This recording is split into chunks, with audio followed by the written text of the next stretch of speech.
fix. And no, we are not going to spend the night watching Fox News. We can't change the channels. All right. It doesn't mean anything. We're not making a statement. Don't read anything into it. We're not? Sorry, Kristen, no. All right, so welcome everybody to the February 22nd meeting of the Millstone Township Planning Board. Danielle, would you please read the statement of adequate notice?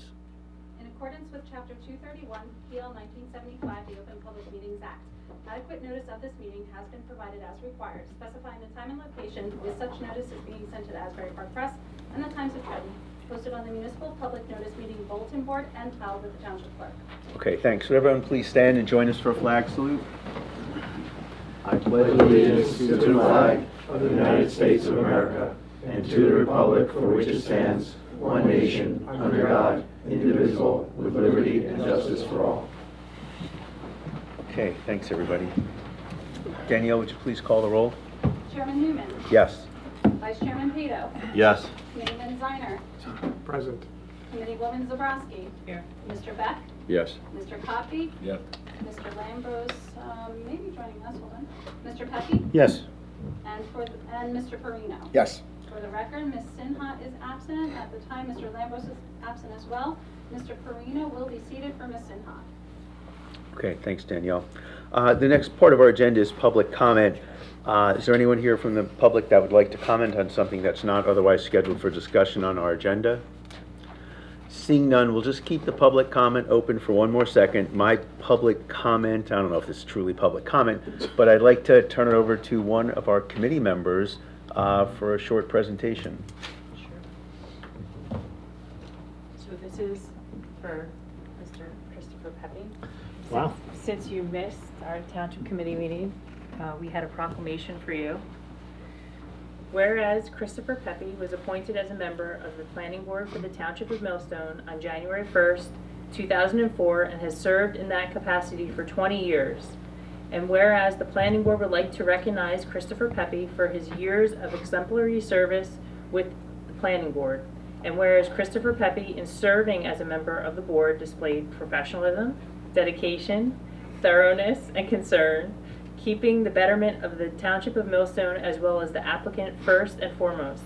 Now, therefore, be it resolved by the Mayor and the Township Committee of the Township of Millstone that Christopher Pepe be thanked and commended for his years of service to the Township and its residents. That's really nice of you So guys. this is Thank your you very official much.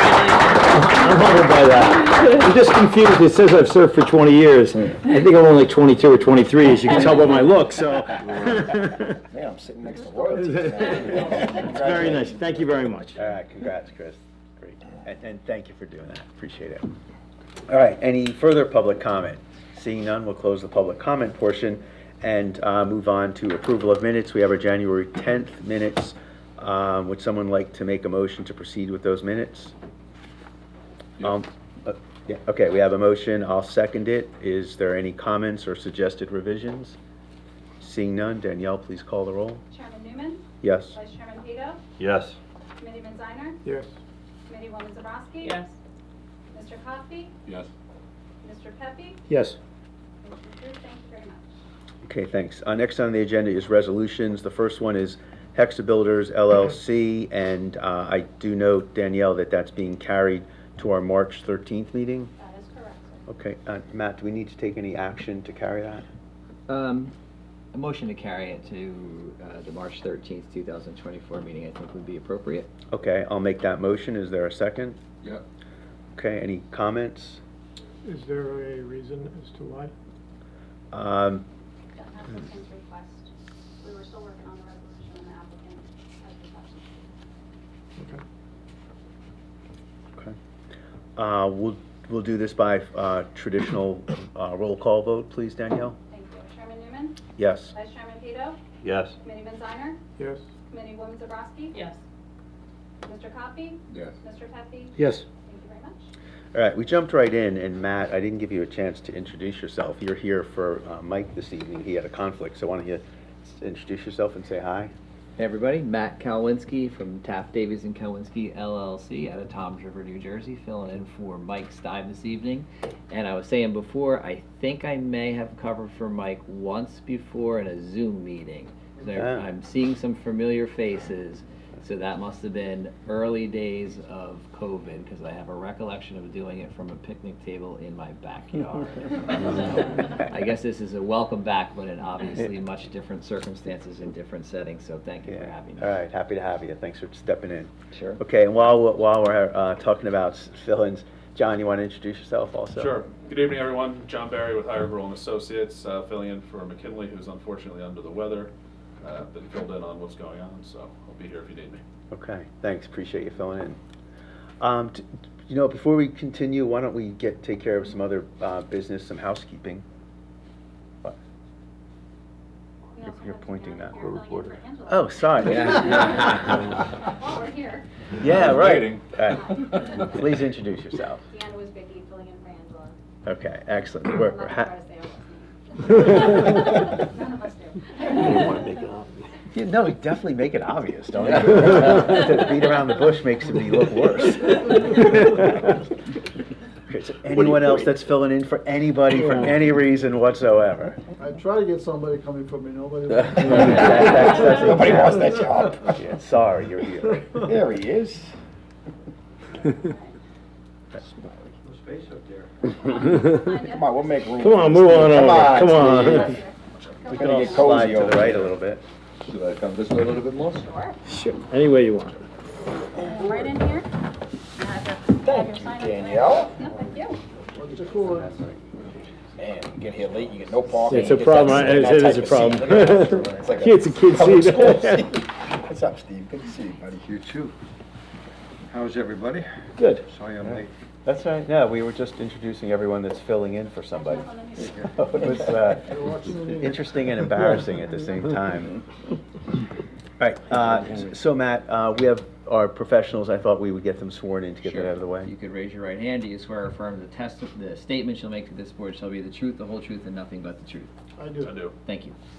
All right, thanks, everybody. Continuing with our agenda, item 2 is the second extension of a minor subdivision approval, and that's to memorialize that resolution. Would someone like to make a motion? I'll make that motion. Is there a second? I'll second it. Okay, thank you. Any comment or suggested revision? Seeing none, Danielle, please call the roll. Chairman Newman. Yes. Vice Chairman Cato. Yes. Committeeman Steiner. Yes. Committeewoman Zabrowski. Yes. Mr. Coffey. Yes. Mr. Lambros. Yes. Mr. Pepe. Yes. Thank you. Motion approved. Okay, thanks. Next on our agenda, before we get to the applications, is a consistency report regarding ordinance 24-03. And John or Matt, is that something you'd like to talk to and give us a summary? Just pick me up from over here. And Mr. Lambros is here for our record, please.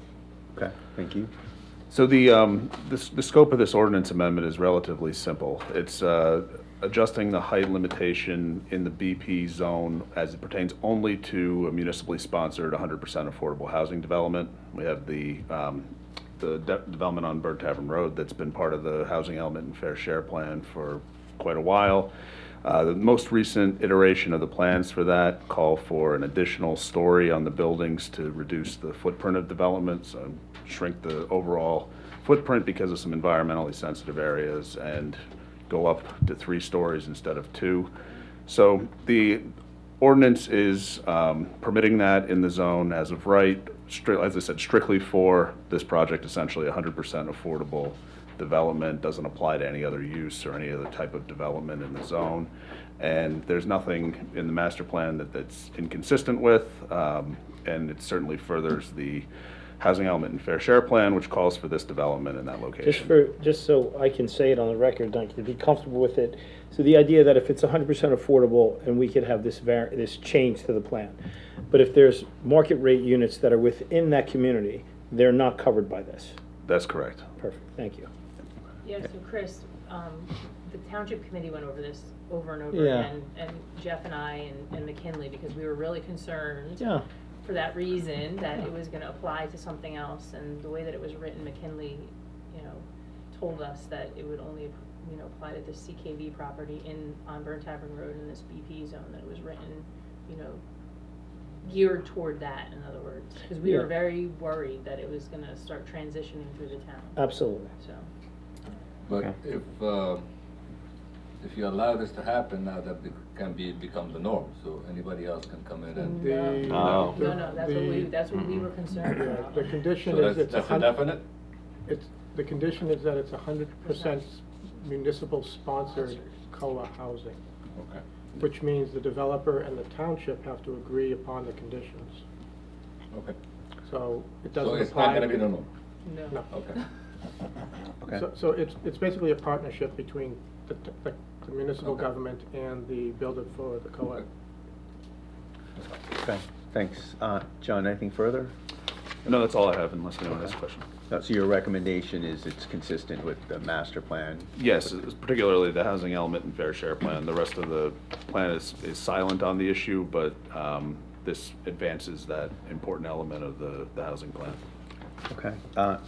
Matt, my understanding is the next step would be a motion from one of the board members to confirm that the board's position, this is consistent with the master plan? Is that Correct. Correct? Okay. Yes. All right, I'll go ahead and make that motion. Is there a second? Yeah. Okay, thank you. Any comment or further discussion? Seeing none, Danielle, please call the roll. Chairman Newman? Yes. Vice Chairman Cato? Yes. Committeeman Ziner? Yes. Committeewoman Zabrowski? Yes. Mr. Beck? Yes. Mr. Coffey? Yes. Mr. Lambros? Yes. Mr. Pepe? Yes. Mr. Polino? Yes. Okay. Thanks, everybody. On our applications, the first one is JLE LLC, and it's a request to carry to March 13th without any further public notice.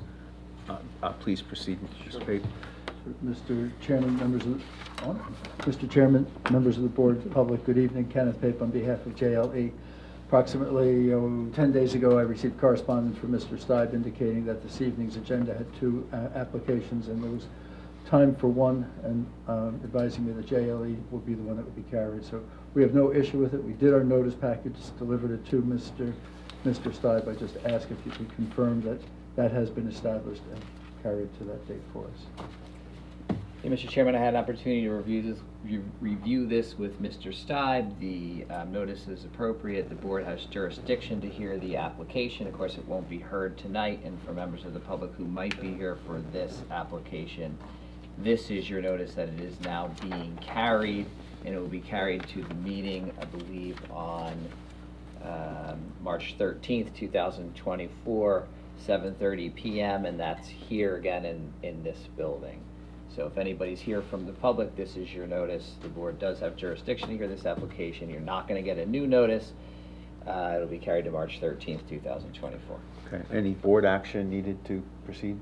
Mr. Chairman, if I may ask, we did receive an extension of time to act through the end of March.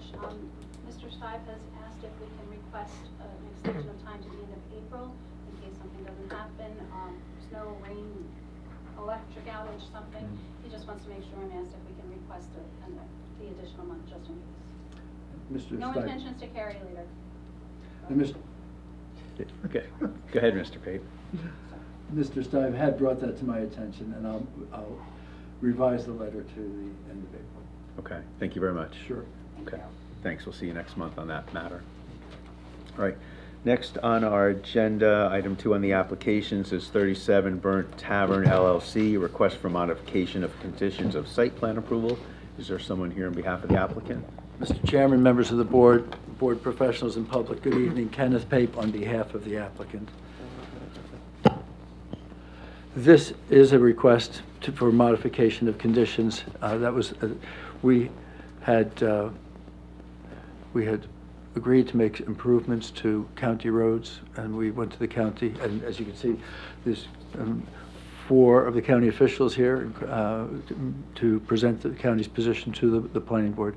But we went to the county planning board, and most of what we wanted to do, we were permitted to do, but there was one part that we were not permitted to do, and we're here to bring that to your attention. Again, we had to notice for this hearing. Mr. Stibe asked that we notice for the hearing. If you could confirm receipt of our notices and establish jurisdiction, please. Yes, Mr. Pape did notice for this meeting, and the notice is proper. The board has jurisdiction to hear this application, and I believe this is for specifically, Mr. Pape, and you can correct me if I'm wrong, but it's condition number 26 in the resolution of approval. So this is a previously approved site plan, and there's one condition which relates to some improvements that the applicant is here to talk about, and that would be number 26 in the resolution, I believe. Is that right? Yes. The county improvements are discussed throughout the resolution. Condition 26 is the last time that they're referenced. But by way of a very brief opening statement. Wait one second, Mr. Payne. Matt, typically, just to stay with our process, what Mike runs through with us so that it's directly on the record is he reads through the exhibit list. Sure, So I can that certainly do that. Yeah, and the value from my perspective is it gives us a chance to make sure that Mr. Pape or the applicant's attorney is on the same page with us. Gotcha. Okay, thank you. So with your permission, Exhibit Yeah. A1 is the jurisdictional notice or proof of service. Exhibit A2 is the application and administrative forms. Exhibit A3 is the request for modification of a condition of approval prepared by Mr. Pape and dated February 6, 2024. A4 is a copy of the prior resolution for this application, which is number P21-16, memorialized back on May 10th of 2023. Exhibit A5 is the Monmouth County Planning Board letter to this planning board dated December 13th, 2023, and consisting of 2 pages. Exhibit A6 is the driveway grading exhibit prepared by Dynamic Engineering, consisting of 1 sheet and dated November 30th, 2023. Exhibit A7 is a roadway improvement layout plan for Trenton Lakewood Road, which is County Road 571, and Burnt Tavern Road, consisting of 1 sheet prepared by Dynamic Traffic LLC and dated January 22nd, 2024. Exhibit A8 is the roadway improvement layout plan for Monmouth Road, County Road 537, and Burnt Tavern Road, consisting of 1 sheet prepared by Dynamic Traffic LLC and dated January 22nd, 2024. And Exhibit A9 is the Monmouth County Planning Board request for more information and review memo, consisting of 4 pages dated February 12th, 2024, and contains a draft comments plan, 5 marked up plan sheets. And those are all the exhibits that I have so far. Okay, is that satisfactory, Mr. Pape? Yes? Okay, thanks. Yeah, please proceed. Sure. No staff memos from your staff, is that correct, Matt? There's no staff. Okay, thank you. So when we presented this application to the board was concerned with improvements to the intersections of 537 in Burnt Tavern and 526, 571 in Burnt Tavern. At Trenton Lakewood Road, 526, 571, we agreed to create a more, I think the language we used was a more right angle connection so that the road no longer had the splay that was out there. It's my understanding that the county is comfortable with that improvement. What the county is asking us is a greater amount of improvements than we had discussed with the board. And the applicant has no issue with the additional improvements that are being requested. At our driveway, we had a commitment that we would have restrictions on movements from our driveway, that trucks would have to exit making a right-hand turn towards 537. And there's no problem with that. That's in the plans. And there's also road improvements that were required to Burnt Tavern Road, and there's no issue with that. We were also agreed to make improvements to the intersection of Burnt Tavern Road with 537, and we are comfortable making those improvements. The restriction, as I understand it from the county, is the county will not permit a left turn movement into Burnt Tavern Road. That's the issue. Reviewed this with Mr. Shafai and Mr. Stye, both of whom said, bring it to the attention of the planning board, and that's what we're doing. And we're most fortunate, as I said to Mr. Joseph Attor earlier, I have no recollection of the county coming to a meeting like this. He said it's not his first rodeo. But so the county is here with 4 representatives from the county. If I may, I'd like to introduce Joseph Attor to you, and I know that he's prepared to present the county's position with regard to the improvements. And we're here to say we're prepared to do as he directs. Just one preliminary question. So is there any change proposed to your access to Burnt Tavern as originally approved? Our access. Your ingress and egress from your facility to Burnt Tavern? None whatsoever. Our driveway system does not change. The restrictions that we agreed to are all in place. So just to be unreasonably specific, so Exhibit A6 is as approved. A6 is the driveway grading exhibit by Dynamic? That's correct.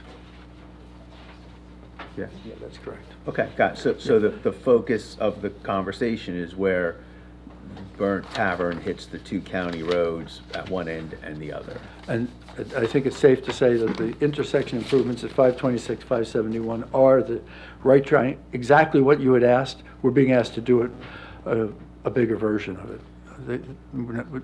Okay.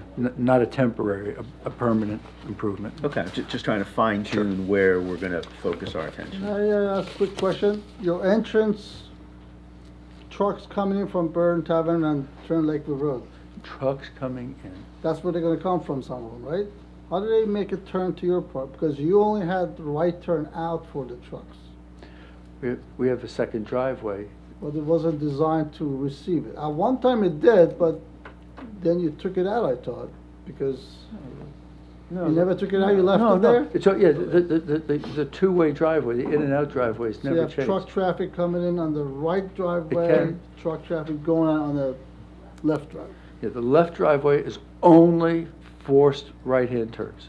Right, yeah, that's what I was trying to confirm, Matt. That didn't change. That No. element of our approval is the same. Our driveways have not changed. Okay. It's the county's position that left turns from 537 into Burnt Tavern, as pointed out in the correspondence from the county to your attention, it says this is the 6th most dangerous intersection in Monmouth and Ocean counties. So, yeah. So, may I turn it over to you, sir? Certainly. Thank you very much. I'll get out of the way. Can we swear May you in? avail. I'm gonna see what they Swear- propose. I do you mean, you swear got a affirm the problem testimony you're making about to a give this left. board shall be the truth, the whole truth, and nothing but the truth? I do.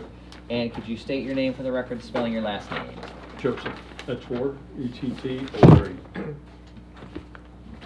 And what initials are after your name, Mr. Ojola? B as in professional engineer. Gotcha. Okay, please proceed. Good evening, Mr. Chairman, board members. Again, my name is Joseph Latour. I'm the county engineer for Falmouth County. And we were asked to attend the meeting this evening to try and answer any of the board's questions relative to a county improvement. That's one of the aspects that surprised a lot of people in the report, is the decision to offer its members, those who were. I usually have that effect on people. Relative to county improvements that are planned on 537, as was indicated relative to a serious safety concern at the intersection of Burnt Tavern Road and County Route 537.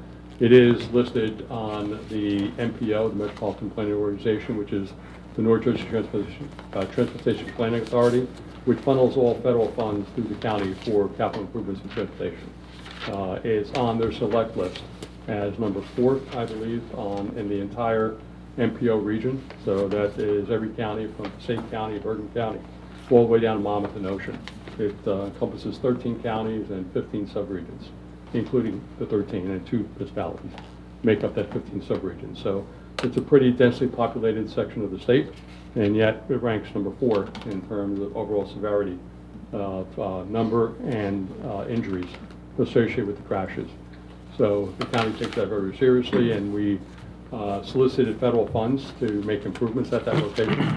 And part of our plan restricts access, exiting Burnt Tavern and entering Burnt Tavern. So as you heard, we're asking that the left turns off of 537 onto Burnt Tavern Road be prohibited, and well as lefts out. So both lefts out and lefts in will be prohibited off 537. So And that- essentially it'll be a right in, right out intersection. And that restriction would apply not just to trucks, but to all vehicles. That's correct. It will have what we typically refer to as a pork chop island across the entrance, which will physically prohibit the ability of all vehicles from making a left either in or out of Burnt Tavern from 537. Yes. Yes, sir.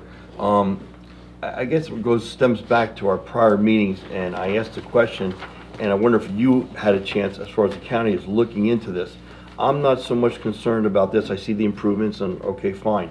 I'm more concerned about the intersection, Trent Lakewood Road and 537 up at the traffic light where the gas stations are, I guess, okay, which I'm very concerned about. And ironically, approximately about 3 weeks ago, I was at that intersection coming from 195 to make a left to go into Millstone, and there was approximately 3 cars, and a truck was coming Trent Lakewood Road and was going to make a right-hand turn to go to 195. We literally had to back up in order for that truck to make that turn. That's where my question was at our prior meeting, and we didn't get a really answer on that. I was wondering if you took a look at that intersection as well, because I think that it's going to be a major issue with trucks, and I physically witnessed it because we had to back up for this truck to make the right turn. We can certainly look at that. Have you or you haven't? What we have not yet, that specific movement. No, that is actually part of the NJTPA improvements. Okay, so And we do have a board that explains. we do have a board, Yeah. and Vince is our traffic engineer, one of our traffic engineers, actually our traffic engineer. So we can go over that, Vince, if you want to put that up.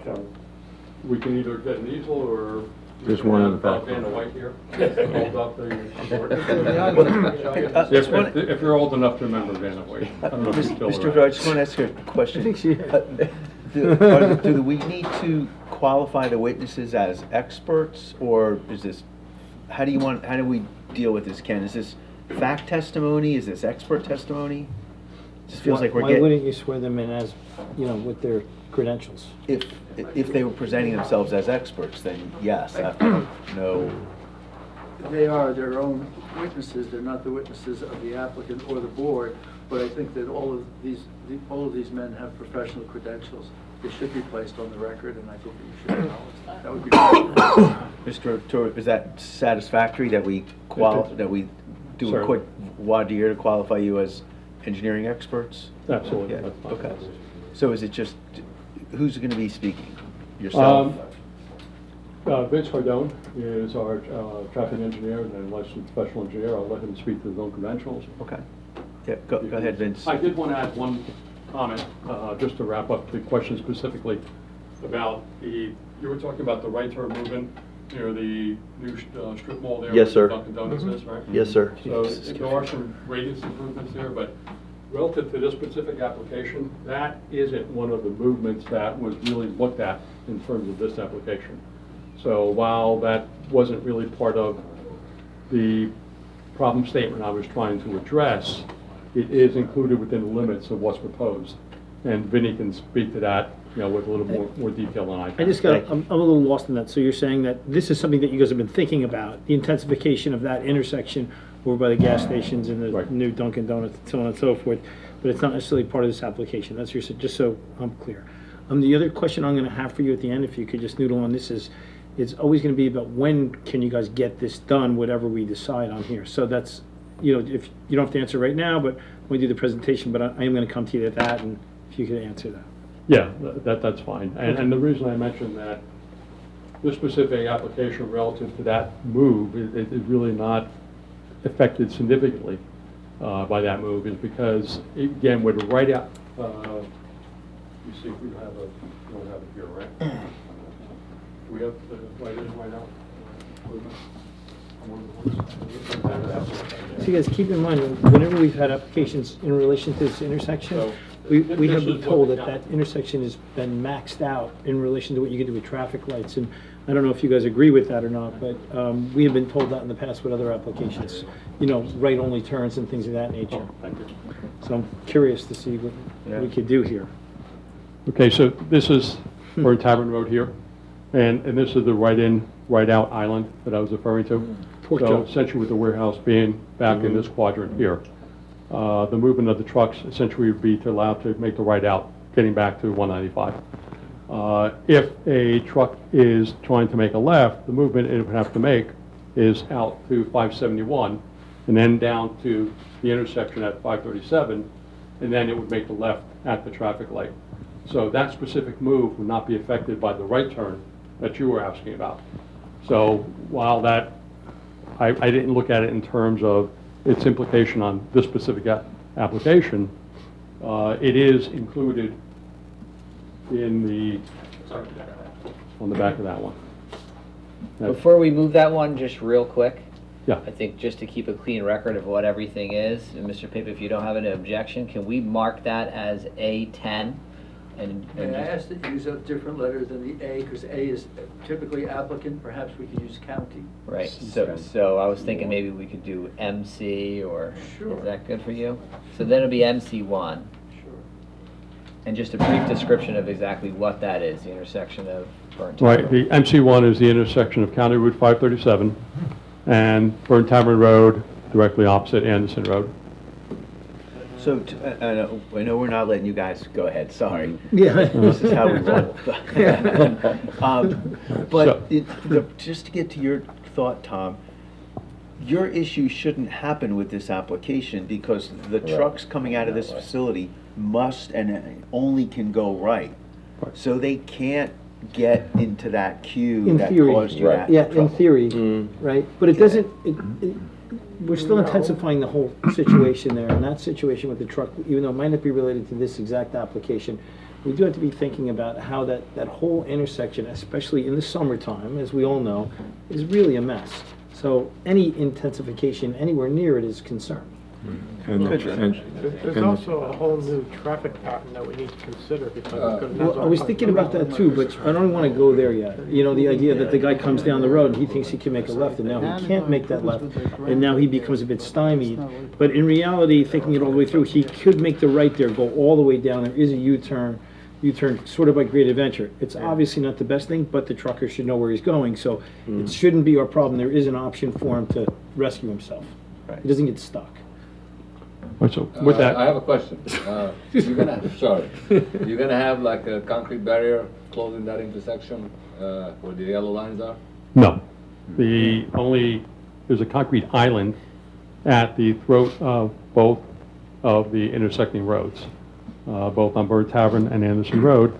The white area here is a raised concrete island that channels traffic to allow So only it's a right in, sufficient, right out. right? So So you're it's gonna not a concrete island in the center, if that's what you're referring to. Right, is it? So what prevents anybody from going, make a left turn, going on? The geometry of the island itself does not allow a vehicle to be able to make that turn. So the concrete island, it's a raised concrete island where even a passenger vehicle will not be allowed to make a left. You're talking like 10 inches high or something? They're generally about 6 inches, but they're generally sufficient, and sometimes they're mountable curbs. But I think most drivers would not attempt to make that turn. Plus It there'll would probably be warning. And there'll be signage. regulatory signs posted also, and it is enforceable, to prohibit the lefts. The problem with signage there is that there's really no place for it. If you look at it, you have the off-ramp there, where, like in theory, where's the signage of no left turn there? Like, where am I putting that sign? On that island. No, you gotta put it in the middle of the island, you put the, no You put it enter. in the middle of the You- pork you- chop You put no on- enter, yeah. Not a left turn or right. But it, okay. So on the Anderson Road side, is that Monmouth or is that Ocean? That's Ocean. Do you have will you have any problems with Ocean approving that? No, we don't foresee that. Again, this is a project that has already been approved for funding. I don't know if we received a resolution of support from Ocean, I know we discussed that, I'm not sure if we actually got it. but it's already been approved for funding through the North Jersey Transportation Planning Authority, of which Ocean County is one of the members, and would have voted on the application to have this advanced and funded. This is a 100% federally funded project that's funded through the NJTPA. Okay. So to expand on Tom's inquiry, is that the truck that he experienced at that intersection at 537 and 571 was not coming from this facility, it was coming from somewhere else? Yeah, they get the So- Dairy Queen, I think it was. So what this will do is enhance, well, it'll increase the amount of traffic at that intersection. Maybe trucks not understanding where they can go or what they should do. The majority of them might do exactly what we think they're gonna do. Go around the block and make a left and go up 537 or go south on 571.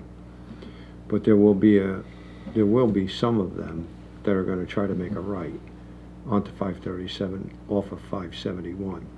And that is a permitted move. And the radiuses will be improved. Okay. Yeah, you were gonna show us that. And we're adding lane. Well, let me turn it over. Let me first have Yeah, our expert. Let's get it qualified sworn here. in and go through that. All right, can you raise your right hand? Do you swear or affirm the testimony you're about to give this board shall be the truth, the whole truth, and nothing but the truth? Yes, I do. And could you state your name for the record, spelling your last name? Vincent Cardone, Cardone, and I am a licensed professional engineer. Okay, could you just give us a brief rundown of your credentials, engineering school, what college, all that typical stuff? Okay, I have a Bachelor's of Science in Civil Engineering from NJIT. I also have a Master's of Science in Transportation Engineering and Planning, also from NJIT. I've been working with the county for almost 27 years, primarily in the traffic engineering group. Okay, thank you. We'll accept your credentials as an expert in the area of traffic engineering. Okay, go ahead, please. So this, the project that Joe was mentioned isn't just the intersection of Tavern and Anderson Road. It's actually a corridor project. The ranking was for an entire corridor. So it actually extends east of the 526-571 intersection. So that is actually included as part of the project. And we do have a rendering here. So why don't we mark that MC2, and then if you could just describe that for me. Sure. Actually, these two exhibits go together. Okay. We're gonna have to mark them separately because Okay. I don't know how to. Well, MC2 is the eastern end of the corridor. It extends from approximately 1,000 feet east of the 526-571 corridor and to a match line, which matches with the next exhibit, about 200 feet west of the 526-571 intersection. Okay. And then the other one would be MC3, so if you just give me a quick description Sure, of that one. that is the rest of the corridor, picking up from where the last exhibit left off, through what is currently a signalized intersection at Jackson Mills Road, and ending at the Burn Tavern Anderson Road intersection. Got it. Thank you. Sorry to interrupt. So, just to give a brief rundown of the corridor itself, we have the right in, right out at Burn Tavern Road and Anderson Road. We're proposing to add a roundabout at the Jackson Mills outlet driveway, and that'll handle the left turns in eventually. And then getting up to the 526-571 intersection, the key point I wanted to make here is currently there's only one lane westbound headed towards 195. As part of this project, it may be a little bit difficult to see, but we are actually proposing to add an additional lane. That'll be studied as part of our engineering contract with NJTBA. And what's the function of that additional lane? What'll that do? That'll add additional capacity to the intersection, get more traffic through the intersection, as well as give more space so a truck turn and right turn from southbound 526 will not encroach on the opposing lane. So they'll actually have two lanes to turn into, and that's a common occurrence for larger tractor trailers. They don't always turn into the near right lane. They sometimes turn into the far left lane. So there'll be more room, and as Joe was mentioning, we will also be looking to improve that radius there to improve the turn and movement for trucks. How do you get the room to get that extra lane? That was my question. What are you taking or moving to get the lane in? Well, the entire alignment has to be looked at as a whole. You know, obviously there'll be property impacts. This is by no means an engineering drawing at this time. It's just concept drawing. But in general, you would look at the property impacts, the right-of-way impacts, and try to come up with the best alignment. Okay, so there might be some right-of-way adjustments. There might be some right-of-way adjustment. There is a little bit of a shoulder there as well. Okay. That that would be used. If I remember correctly, Mr. Chair, there's also a stormwater catch basin in that corner. That was From when we built did and that approved that For that development, gas station, now strip mall. yeah, Right here. yeah, right in that corner. So the real question is there enough land to increase the radius and not encroach that stormwater basin? Well, did you guys, when you're proposing this or thinking about it, did you go out and look at this thing and see if there is enough, or? Yes, yes, I mean, the drawing is to scale. You can see in this photo, that strip mall is under construction. But to answer your question, the size of the basin could always be modified. It'd be made deeper to hold Right, water. deeper and more, right, I always think Yeah. it deeper, more, you know, so now it's a little smaller. But the idea that if they've gone out and looked at it, and that we're gonna have we're gonna have nuances that we would normally like in this situation to try to help this intersection, we could possibly, you know, work with the things that are presented to us to ultimately make it work. There is physical dirt there, right, to work on. I mean, we could do something here. Very little. If I could also add, when that application came before both Millstone and the county, Which application, the strip mall Okay, yeah. application, which was within the last year or two. Yeah, right. There was a dedication of the county full master plan width, both for 571 Okay. and 537. So it's likely that there's sufficient right-of-way today Yeah. to do the widening. Have we confirmed it? No. Yeah, but. We've done a concept plan, right? So Yeah. we've done a concept plan, a lot of engineering still needs to go into it, and we'll be back to you as a capital review of the project as it gets advanced. So we'll have plenty of opportunity to talk about that specific project. I mean, knowing, having input on problem areas helps us, you know, design that when we get there. Tonight, we're here to talk about the other project primarily, but we'll answer any questions about this or. Okay, so now's the any next other. question that I asked you earlier.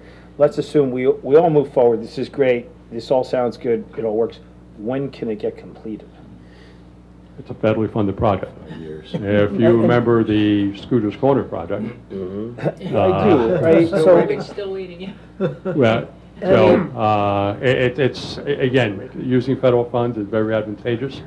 It certainly allows us to advance capital projects that, both in scope and quantity, that we might not be able to otherwise Get it. achieve.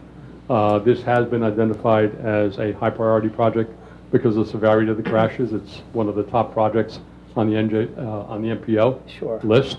So we're hopeful that it moves quicker than some of the other projects. and what could we imagine quicker being? I know, I'm not gonna hold you to it, you know, it's not what I do for a living, so does that mean 5 years, does that mean 1 year, does it mean? Right. Typically, there I know. are 3 phases to these projects. Yeah. And each phase is approximately 2 years.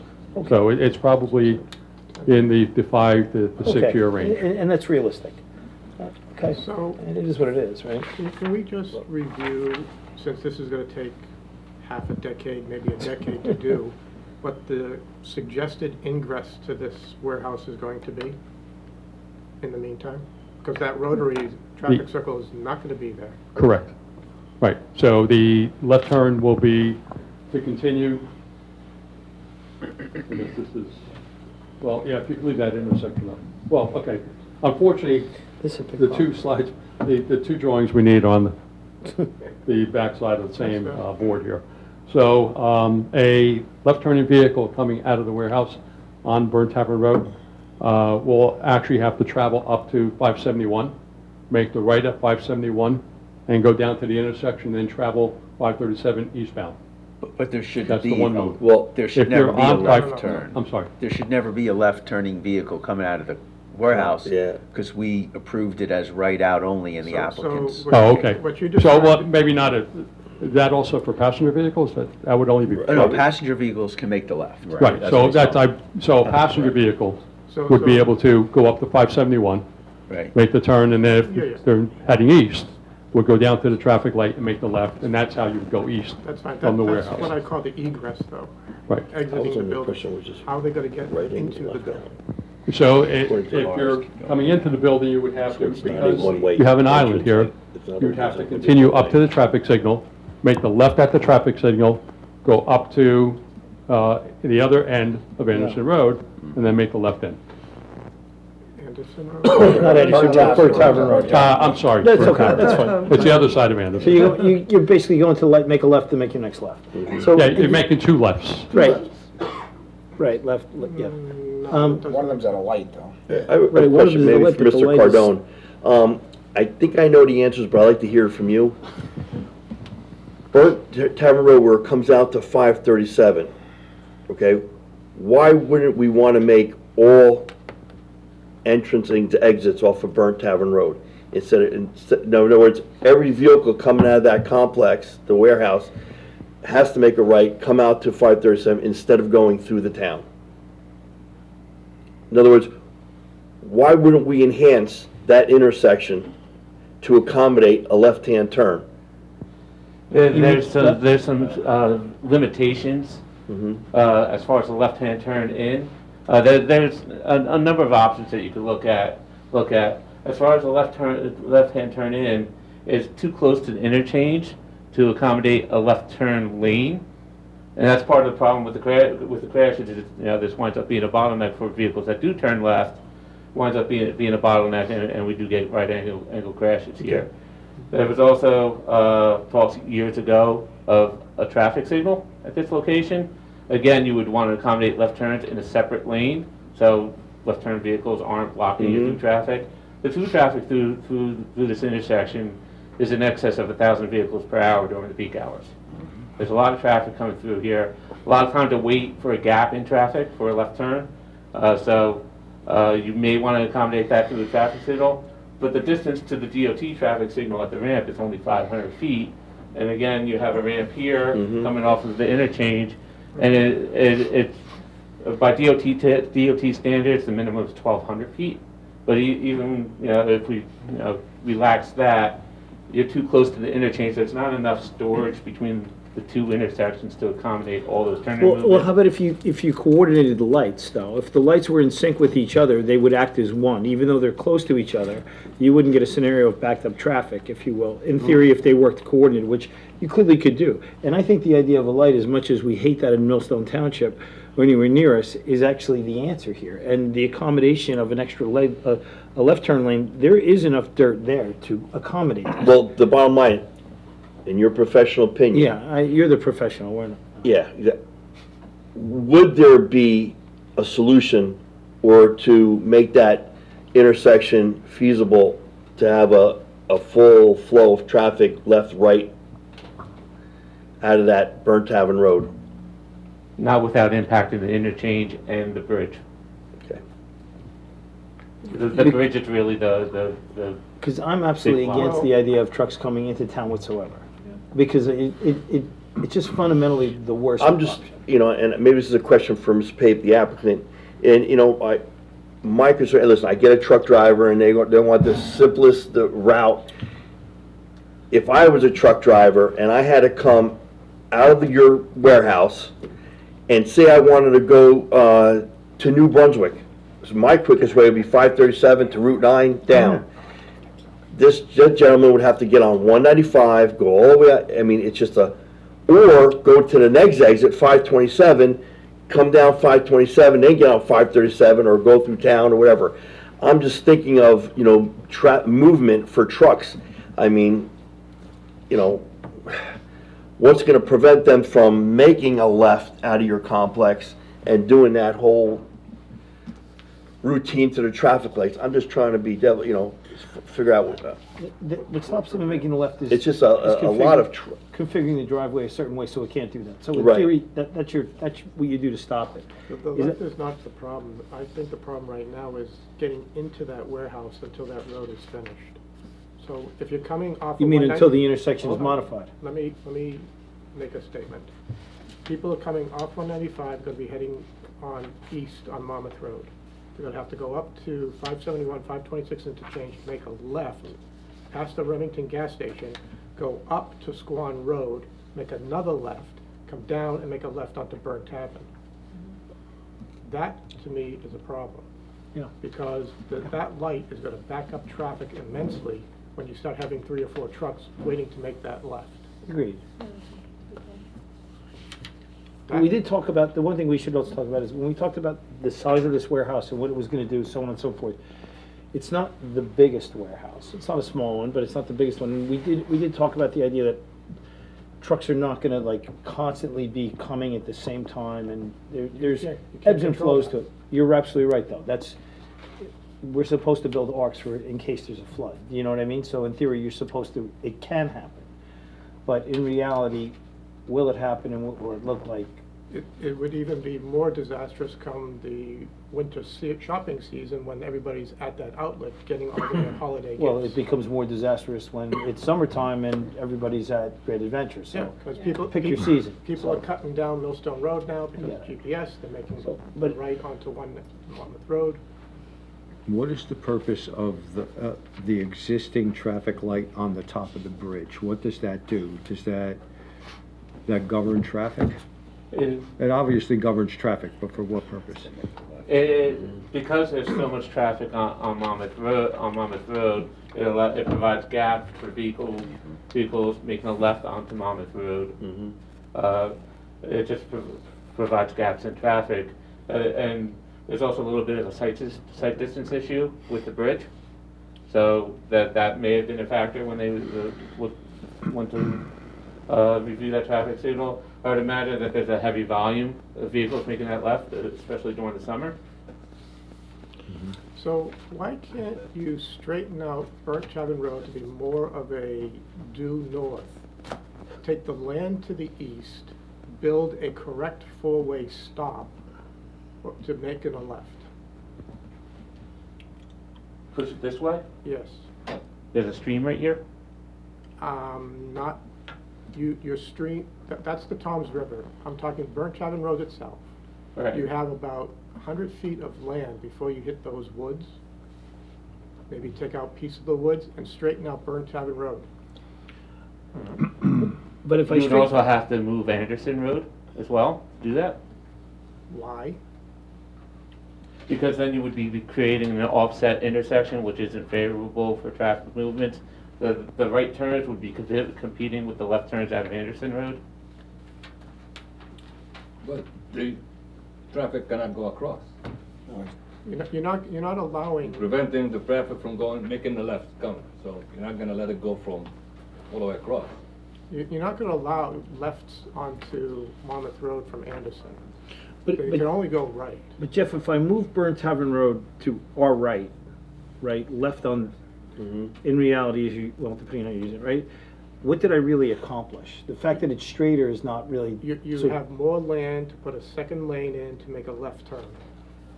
So I have more land to, okay, so now I have a left turn lane. Onto Burnt Tavern, On Burn Tavern Road. onto Yes. Burnt Tavern. Onto Burn Tavern Road.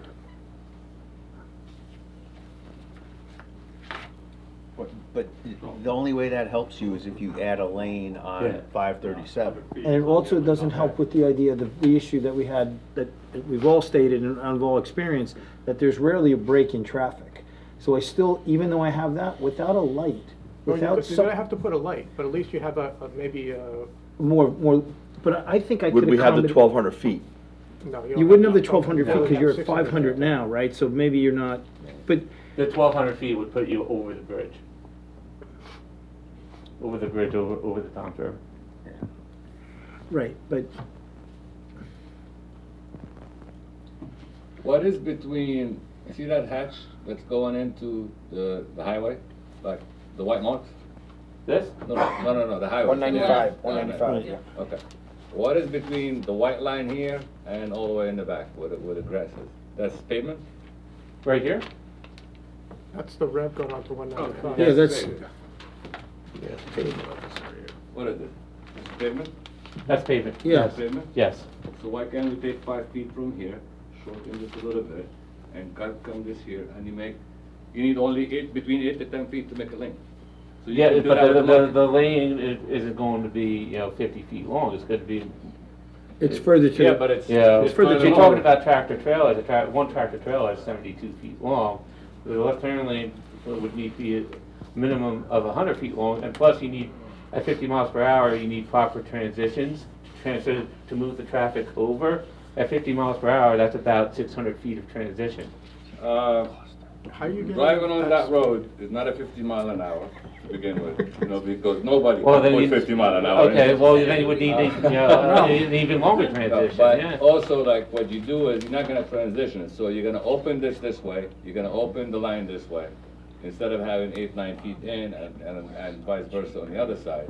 You just shorten the marking, and also, when you're going from the east side, you shorten the marking on both sides, so now you widen the street. You can have enough to make a turning lane. Right, but you can't just have a left turn lane appear out of nowhere. If you're traveling along the Right. road and then all of a sudden there's a left turn lane in front of you, then you have to merge over to the right.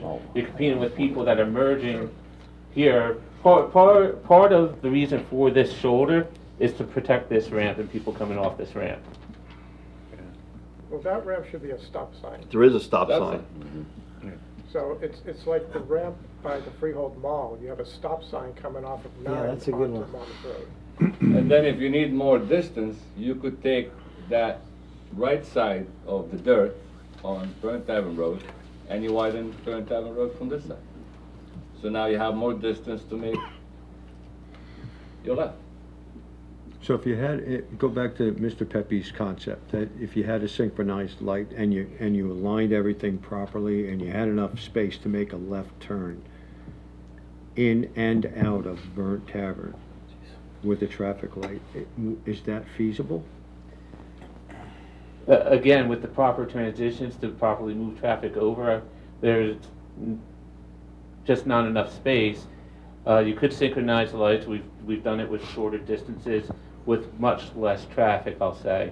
1,000 vehicles per hour is a lot to get through in one lane. But today it does get through with one lane, doesn't it? Because there's no traffic signal. Right, but if we, and you're right, there's no traffic signal, but if they're coordinated, it acts as one traffic signal. Correct. So arguably, right? So, and the idea that we create the additional lane, so today it's one lane, we have additional lanes, left turn only in theory created, right? So now it should act the same in theory because we've Right, added it, but the tell me what issue- I'm. The issue with the coordinated signals, that works well when you don't have a ramp in the middle No, I of get it. that, but I still have that ramp with the one signal. So. Right, but everybody with this signal, they're turning right, and everybody at the signal is either stopped at the signal or they're stopped in this direction. No, I see your So, a point. couple of questions. What kind of If you have traffic space. study's been done for the people coming off that ramp to make a right onto Monmouth Road? What is that traffic pattern as far as volume? I don't have that number off the top of my head, I could probably Which look one, it up Jeff? on my What are you phone. asking? The ramp going right onto Monmouth Road, Coming off of basically going 195. east. That ramp is less busy than the left ramp going to Great Adventure. So I'm really questioning the real traffic study on the ramp going east on Monmouth Road.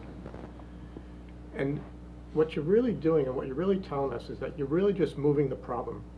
By blocking that up, you're gonna really be putting a lot of stress and pressure onto the four-way intersection between 526, 571 and Monmouth Road. by the Yeah, gas that's station. exactly right. That's what you're And doing. to me, that's more of a disaster than trying to look at this seriously and trying to make this into a left. Right, because the situation as you do this is bigger than the warehouse that we're putting in here. Now Yes. it's everybody coming into town that way.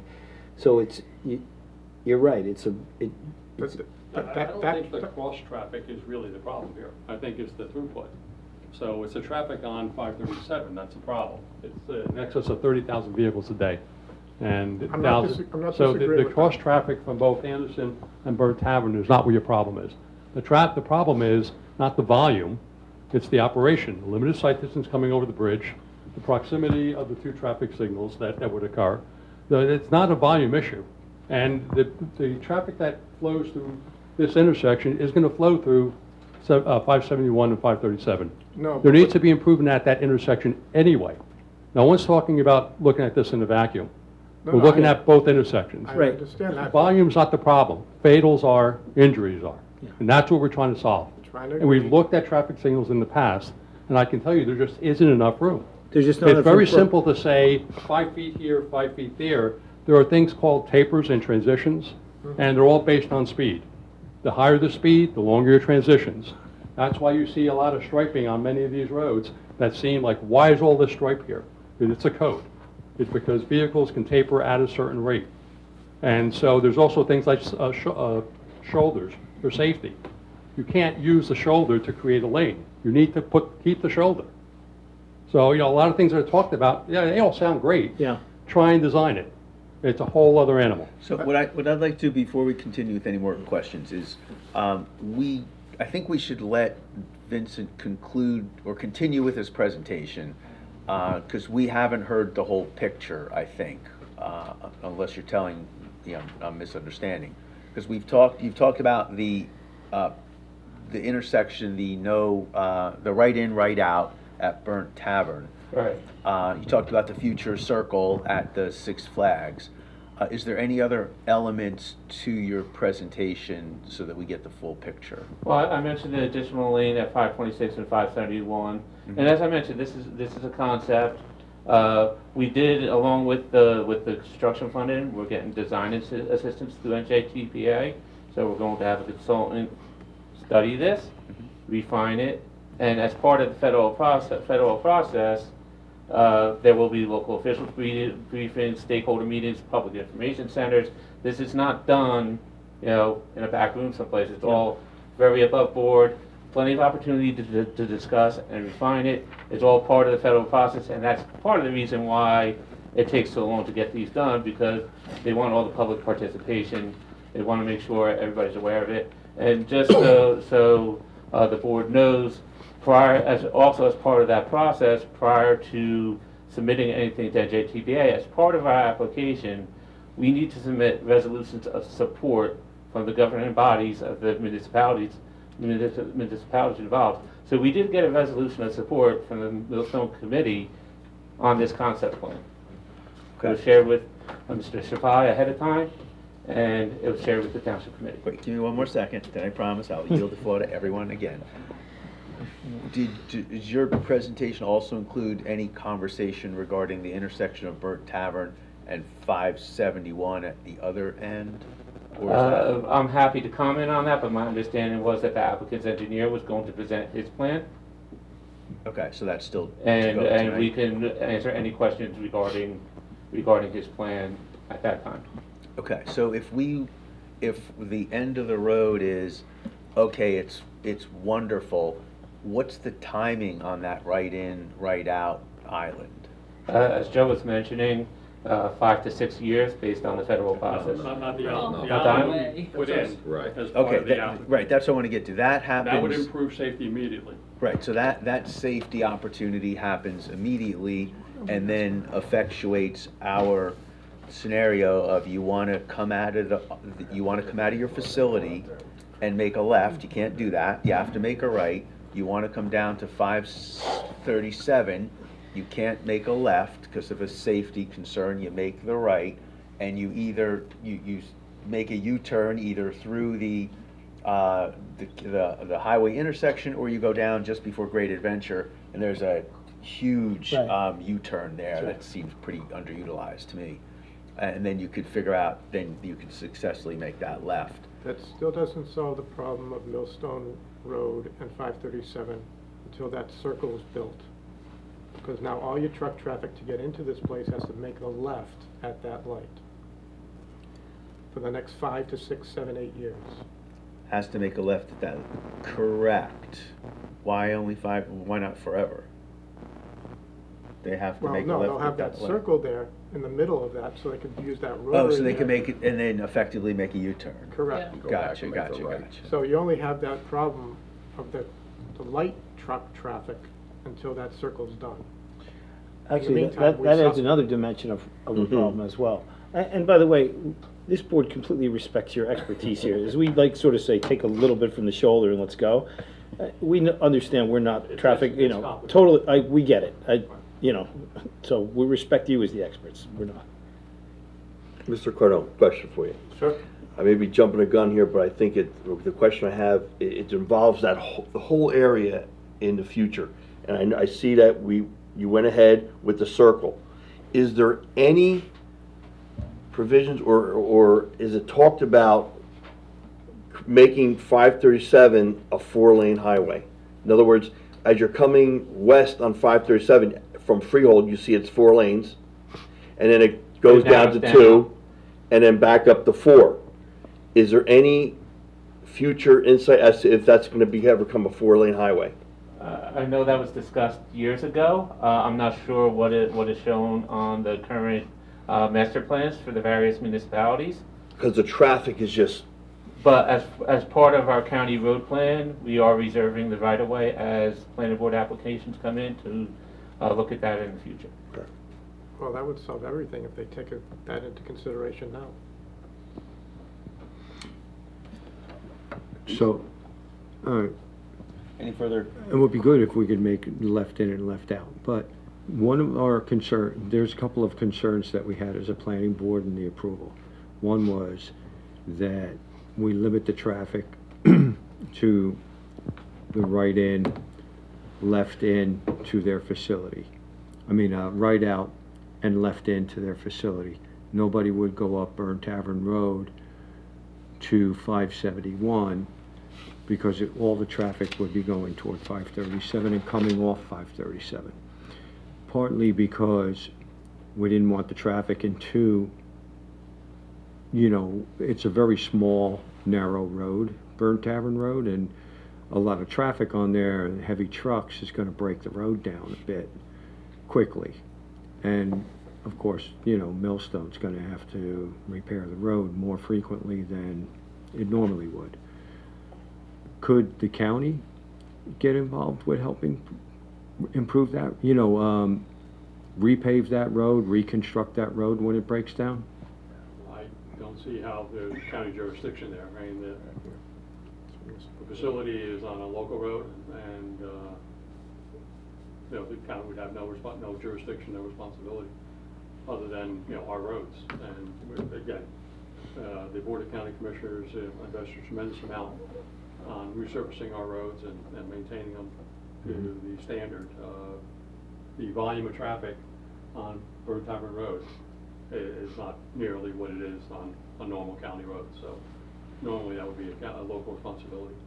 But you would be able to help out with the maintenance on 571 since that is a county road. That's a county road. That would be that's 100% our responsibility.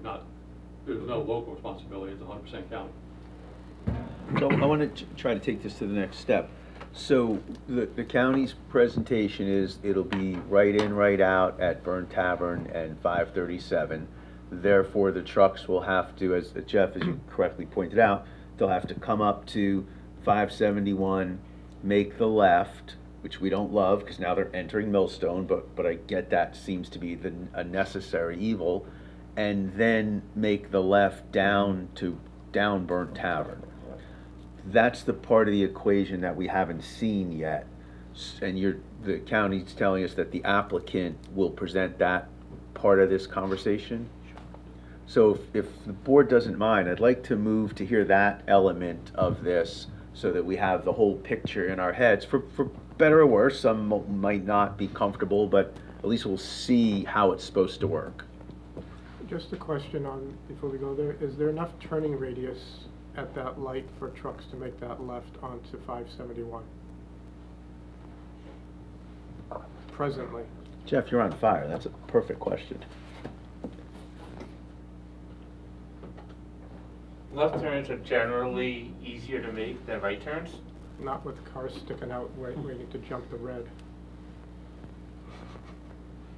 Well, that's why we put the stop bar that far back. We live here, we see what happens.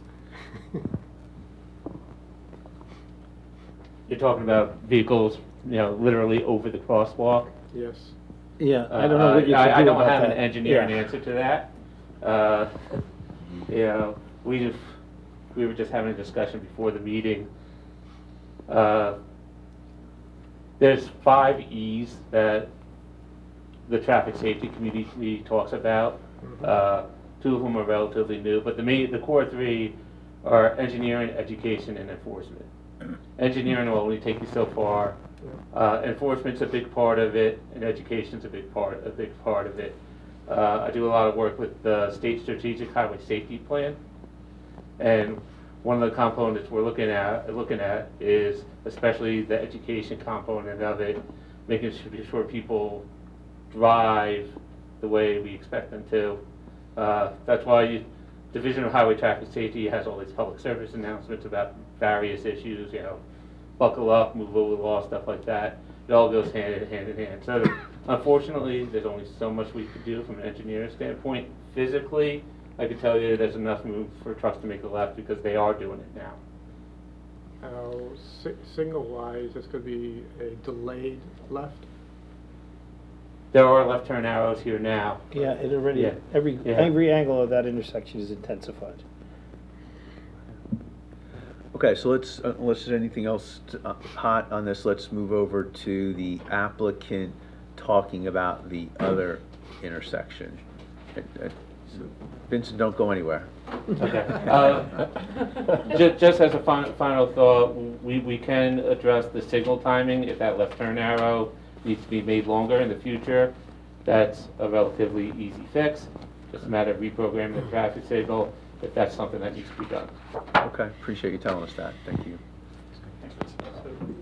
The applicant's responsibility coming out of the resolution was threefold. The first was that we made a commitment that we would rebuild the intersection that Justin is now going to show you. What we intended to do was less than is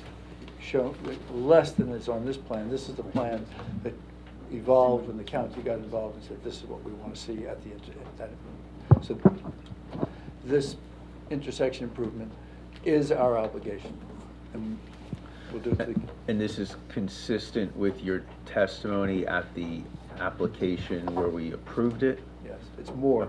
Okay, so I'll let Bigger, you yeah. embellish.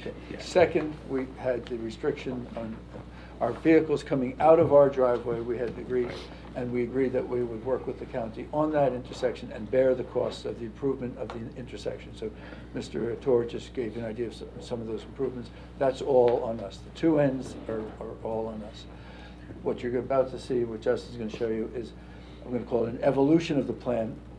We had an obligation to have a 90-degree intersection. That's what we promised. We would get rid of, I guess I can call it a slip ramp. We'd get rid of that. We're doing all of that. The improvements are more than we had originally contemplated because of the county's requirements. Wait, before you start, because I think there's value in continuing, but I always like to continue. Does anyone need a break? I'm looking right there. Are you okay? Yeah, if you're okay, then we're certainly okay. You seem like you're probably working harder than everybody. Thank you. All right, let's keep rolling. Justin Taylor is our traffic engineer. His credentials are on the record. He sworn during our hearings. May I ask that we continue? I'll remind him that he's under oath and ask if... That's my job, Mr. Fate. You're still under oath. Good job, Matt. I understand that. And nothing has changed in my credentialing since the last time we were here. Okay, then you're still a traffic expert. I hope so. See, we got it. Not a superhero. So let's just talk, I guess, a little bit about the history. The board that's up here, and I'll mark it again, is what was marked as A7 as part of the record. This is what was submitted to the township as part of this this most recent submission. What's the date of that plan?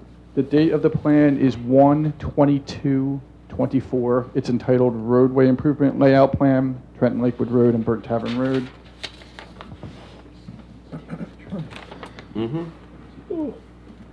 And this plan shows the improvements that are currently proposed at the intersection of Burnt Tavern Road and Trenton Lakewood Road. Before I go into A7, this is a plan that was marked as part of the last application. I don't know if we need to mark it again. Okay. This would then be, I believe, A9. A10. A10, all right. So A10 is entitled Conceptual Improvement Plan D, Intersection Improvements, prepared by my office and dated 3/17/23. And this plan is what we had agreed to at the last hearing. As we walked through, it was a realignment, a minor realignment of Burnt Tavern Road to, as Ken mentioned, eliminate the slip ramp facility of people traveling at a high rate of speed off of Trenton Lakewood Road onto Burnt Tavern Road. It allowed us to bring it to a more 90-degree angle, provide good sight lines in both directions, and that's what we had presented to the board. The board approved it as part of the approval on this application. But as you've heard, when we went to the county, they had other plans. They were much more concerned with the realignment with Swan Road and some prior conceptual plans that have been presented, which is how we arrived at A7. A7 now takes Burnt Tavern Road and bends it even further to the south to align with Squan Road. We also take Squan Road and pull it away from the home on that corner to give us a full 4-leg intersection. That's a typical layout for the county route. We are also proposing left turn lanes for both the northbound traffic, including the traffic that would be part of our facility, as well as creating a shadowed left turn lane or mirrored left turn lane on the other side for the residents that live on Swan Road to give them refuge and out of the traffic flow in the southbound direction. So hearing all the concern, all the talk we were talking about, where the trucks are going, where the traffic's coming to and from, what this allows us to do is to facilitate that left turn, that truck traffic and the passenger vehicle traffic into and then onto Burnt Tavern Road to be able to access the facility. We've designed the left turn lane to accommodate the queues that we would anticipate for the full build of our project, as well as the existing traffic that's currently doing it today. And we feel that this design will improve the safety of that intersection and accommodate the traffic that we need to for the beginning of the project. And then as the county's project comes online along 537 in the near future, this may no longer be utilized. It may be a left turn lane that doesn't get used because people are then using the roundabout to get back to the uses on Southern 537. I may, with Mr. Cardone here, this plan is a plan that you presented to the county, and what we're showing the Millstone Township Planning Board is the plan that has evolved with you working with the county planning board. That is correct. I believe the county comments on this plan were marked into evidence as part of this most recent thing. So we submitted an even more detailed plan with more engineering than this concept plan to the county, and they have provided us their preliminary comments. We are currently working through them to make sure that we can address all of them. So, you're gonna love this one. As you're traveling north up 571 and you're about to make the new left onto Burnt Tavern Road, a truck is probably going 5 miles per hour at most. How are you going to resolve the cars coming south on Millstone Road going 45, 50 miles an hour, and all of a sudden they see an 18-wheeler dead set in front of their face? It's a great question. When we do this, when we design this, we look at sight distances. We look at the sight distances that are put forth for the various speeds of the roadway, and we assure that there are clear sight lines for the vehicles traveling southbound to identify the tractor trailer, and for the tractor trailer to identify that there's a clear enough gap for him to be able to turn into that. So it is something we do take into consideration and evaluation when we do these designs. So literally, I'd say maybe 300-400 feet, that's a rise that people are rising up as they come across Cars Tavern. Hmm? You basically have 300-400 feet to react to a very slow-moving vehicle at 45 miles an hour. What is the stopping distance, the slowdown distance that you need to accommodate that? The stopping sight distance for 45 miles an hour, I believe, is 360 feet. So approximately. Now, what you also have to remember, there is a rise there, but we're talking about a tractor trailer, not talking about a passenger vehicle that's 4 feet off the ground. You're talking about a tractor trailer that's 12 feet tall. You're talking about a tractor trailer driver who's sitting at an eye height of about 7 feet to be able to make that decision with the vehicles coming south. So again, the layout that we've proposed here takes your concerns, because it's a traffic engineering concern, takes it into account and has been designed to accommodate. I'm saying that the truck has made the commitment to start making his left. Yes. The car coming down the road south, he doesn't see that truck until he's over that rise on Cars Tavern. Well, that's why I have to disagree with you. Right? I mean, we've looked at this, and it is going to be visible in both directions for the adequate sight distances. And that's something that we've got to satisfy Mr. Cardone. Not that I want it. Would there ever be a lake considered at that intersection? I don't believe so. I don't think the volumes... I don't think there's enough traffic to merit that. The volumes on either one of these roads are never going to rise to the level to warrant a traffic signal. Just asking a question. You haven't seen the road going south during peak summer season going to Great Adventure. But you know what, though? If it's that crowded, that means they're going slower. What's the queue lane to Yeah. make the left? How many trucks can back up there? This, we have designed it to accommodate one tractor trailer. I think something that needs to be brought back to mind here. We're talking about about 170,000 square foot warehouse. We project during the busiest hour, 4 trucks. Not 4 trucks every 15 minutes, not 4 trucks a minute. We're talking about a truck every 15 minutes during their busiest times. So this is not a constant flow of traffic. This isn't Amazon that we're looking to put in. This is a traditional warehouse that's going to get maybe 20 trucks throughout the entire day. And during the busiest hours, maybe those 4. So based on the Q analysis that we've done for the intersection, projecting our traffic and the existing traffic out there, the 75-foot left turn lane is more than sufficient to accommodate that tractor trailer. Right. We don't want to say that it's not an Amazon, though, because it could be, a subcontractor to Amazon. It might not be a monster 1.5 million square foot Amazon warehouse, but it could be a subcontractor that operates out of a 100,000 square foot warehouse with a lot of vans and stuff like that. I will tell you, it isn't. We do design work for those, the last mile guys for Amazon, the big transload facilities. The design of this warehouse doesn't accommodate the parking, the employee count, the type of things, the vans that you would need. It's a more traditional warehouse, right? If we were to get a tenant like that, we'd be back before you because the whole site plan would need to be redesigned to accommodate that type of use.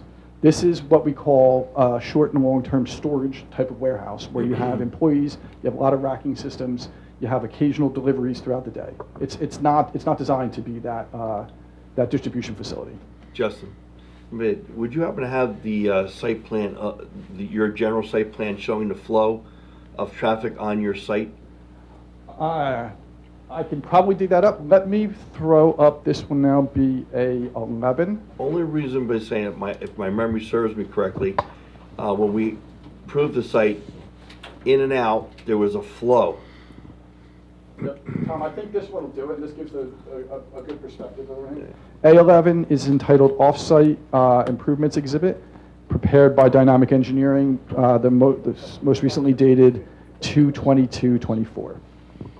And on the left-hand side of the drawing, you can see our proposed facility. Right, so in other words, you'll be coming Burnt Tavern Road, making a right into your complex. That's correct. And the flow of traffic would be around the building, or if it's office people or something, they'd be parking in the front. That's correct. Now, if I remember, I could be wrong, but I'm just checking, the flow was around the building or everything into the right and out on the left.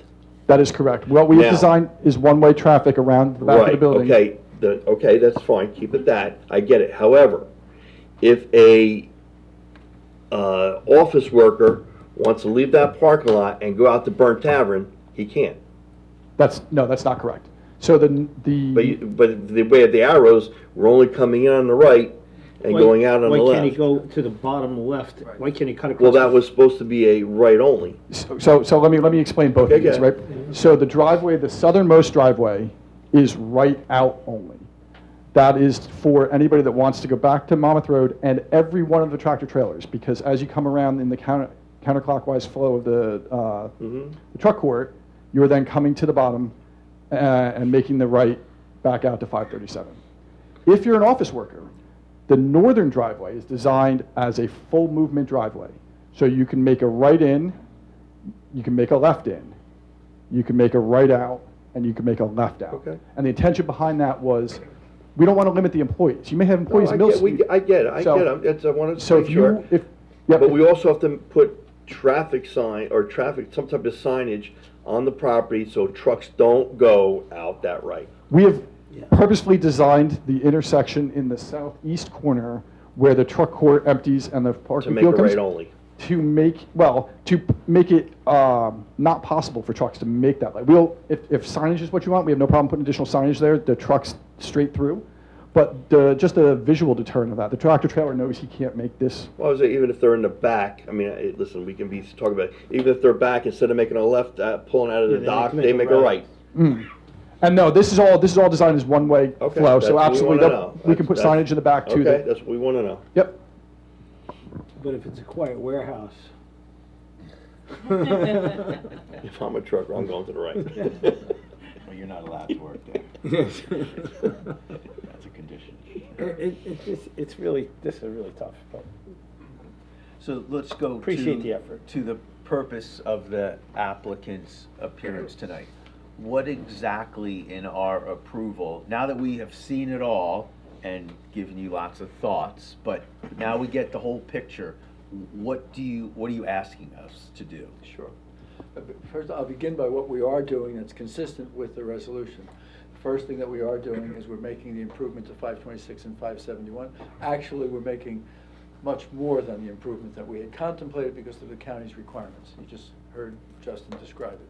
So that is in place. That's on our dime. That's a safety improvement on our dime. Is that part of the modification request? No. No, okay. That's what we're requested to do, and we are doing.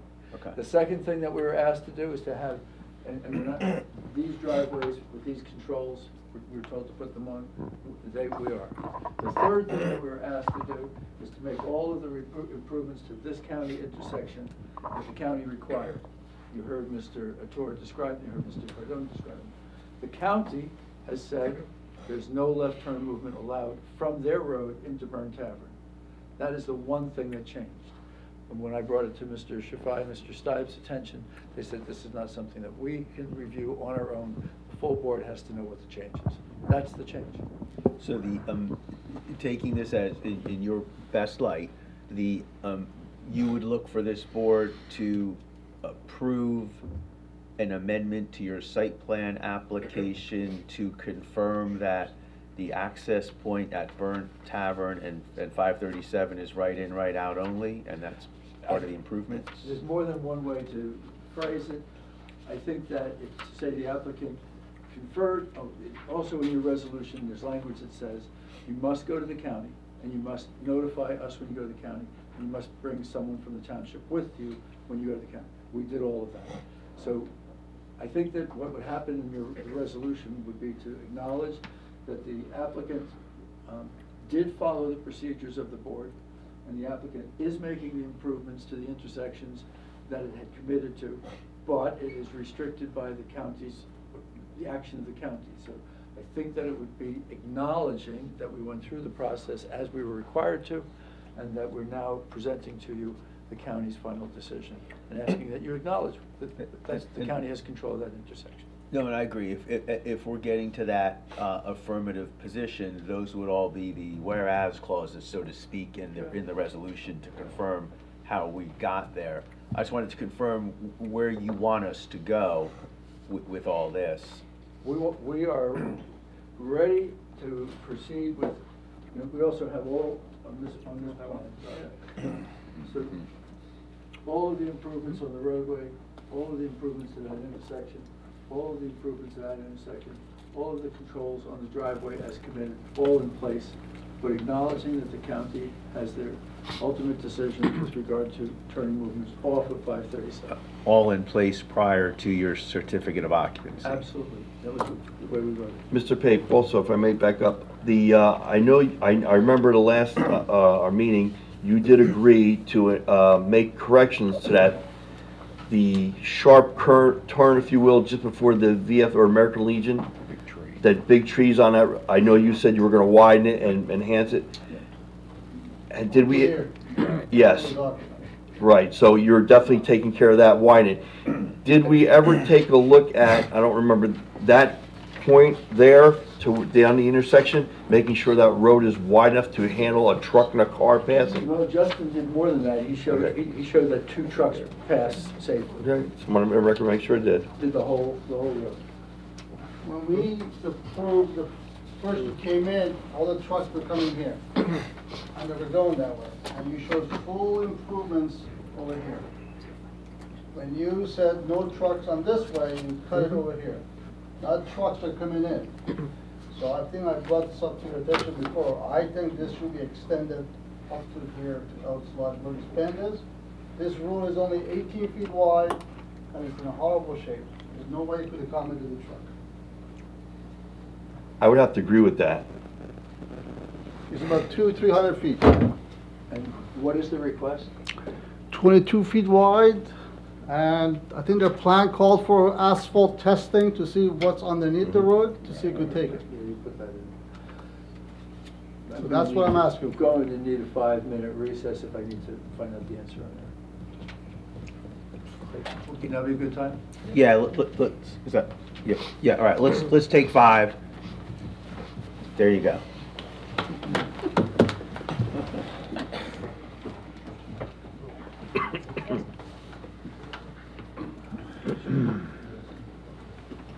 How many feet you say, Matt?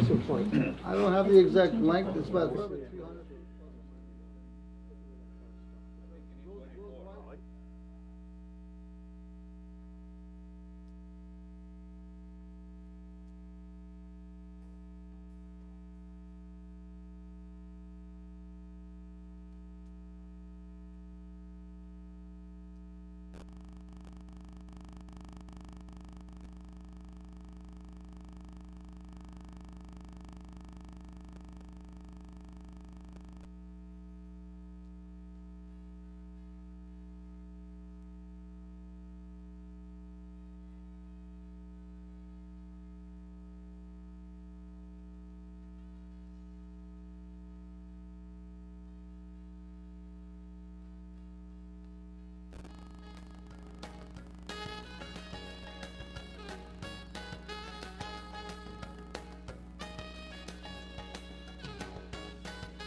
You remember that last one, they were out for like a half 30 hour. minutes. That was insane. Yeah. It wasn't you, It it wasn't was somebody else. Not mentioning any names. And it was a half hour, and they came back just to tell us, no. I'm like, wait a minute, you could have done that in 10 seconds. And you said no back to him, right? Yeah, don't tell Ken everything. All right, we're still waiting for Mr. Copy. Let me see if he's out, making a phone call. Yeah. Oh, the map's working. Wife's name on it. Look at that. Just the time, right? Would she sign? Yeah, she'll shoot. I can't do my minutes while I'm in, so I'll check it back. Okay. I thought we were gonna put on a different news channel to get a contrasting view.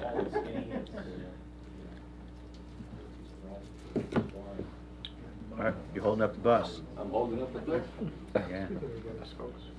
Apparently it was National Muffin Day this week, so Google has muffins. All right, everybody, we are back on the record. Mr. Pape, you had walked out for a moment after Matt had made a proposal, so if you'd like to let us know how that, what your reaction to that is? Mr. Chairman, Mr. Shafai had said, can we take this road improvement that's shown in yellow and take it another 300 feet to the, Elks Lodge. Okay. That's what that is, okay. But what direction is this? The north arrow is right there. 300 feet to the north, 22 feet wide. I went over it with Mr. Taylor from a traffic engineering perspective, who says it's doable and it's justified. And I asked Mr. Newman, who's your applicant, and he said yes. Okay, and no additional right-of-way necessary for that? No. No, it works? We have easements and right of way on both sides. Okay, all right, good to know. So it's that improvement, which was always promised, this improvement, which was promised as amended by the county's requirement. It's the road improvement across the front, now extended to another 300 feet, and it's the controls on the driveways, all that's committed. And All the- is prerequisites to CO. And the conversation with regard to a future circle at the outlet entrance is not part of this, it's just a possibility that the county's evaluating. Well, the county's indicated that it's a plan that has been federally funded, that has to be fully engineered. But it's- We're making these improvements on our dime, the right. county's not. We're not making any difference. But no, I just want to confirm, it's not an element of this application. No. It's just some background information that the county shared with us. And that's what the applicant committed to. The commitment's now expanded. And we're asking that the county restrictions on that turning movement be acknowledged and allow us to proceed.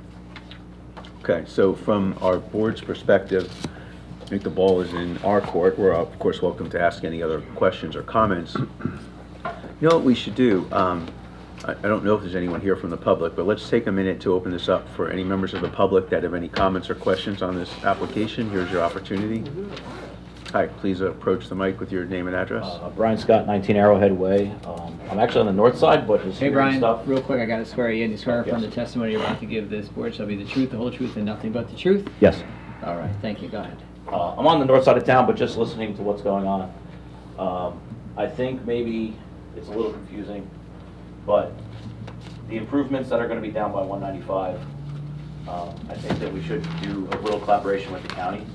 And if they are gonna make it a right in and a right out, as stated, I think someone mentioned about a concrete barrier to prevent any left turn possibility at all.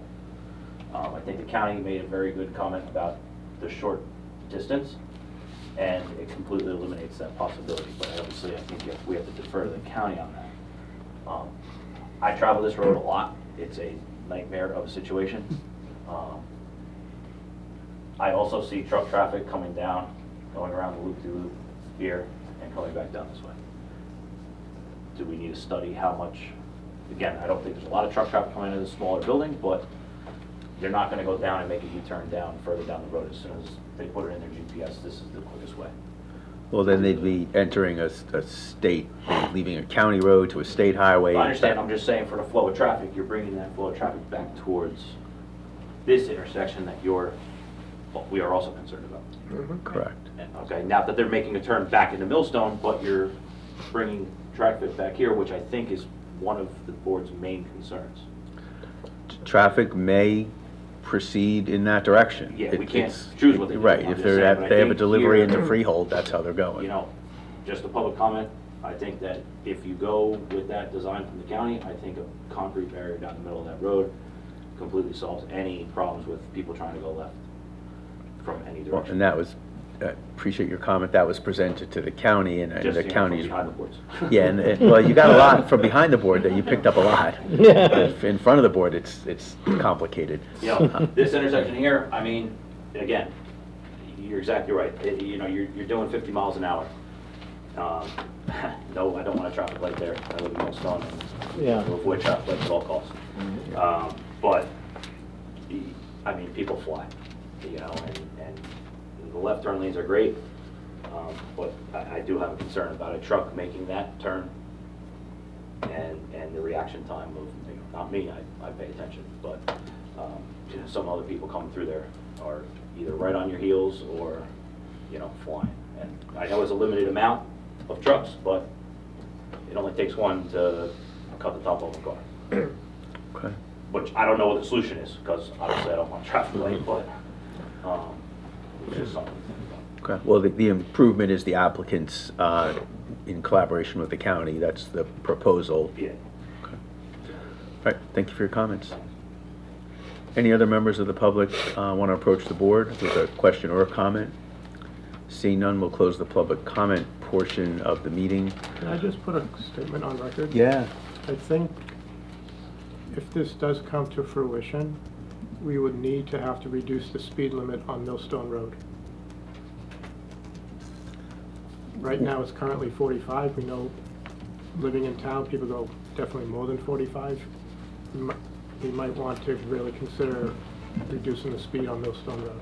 Can we do that, Matt, or is that county jurisdiction? That's their jurisdiction. So, Mr. Ator, is that possible, or how would we approach you to have that conversation? The municipality, township can request the county do a speed survey and study it. We do have to comply with state regulations as far as being able to adjust the speed limit, but we certainly study it. So the municipality would have to ask you to do that evaluation? Right, generally it's the governing body or the police department. And then that gets forwarded to the county commissioners who would assign it to the engineer's office. Okay. Just playing it out. Assume that happens, forget about whether you're going to approve it or deny it. What's the typical time frame for the county to make a decision?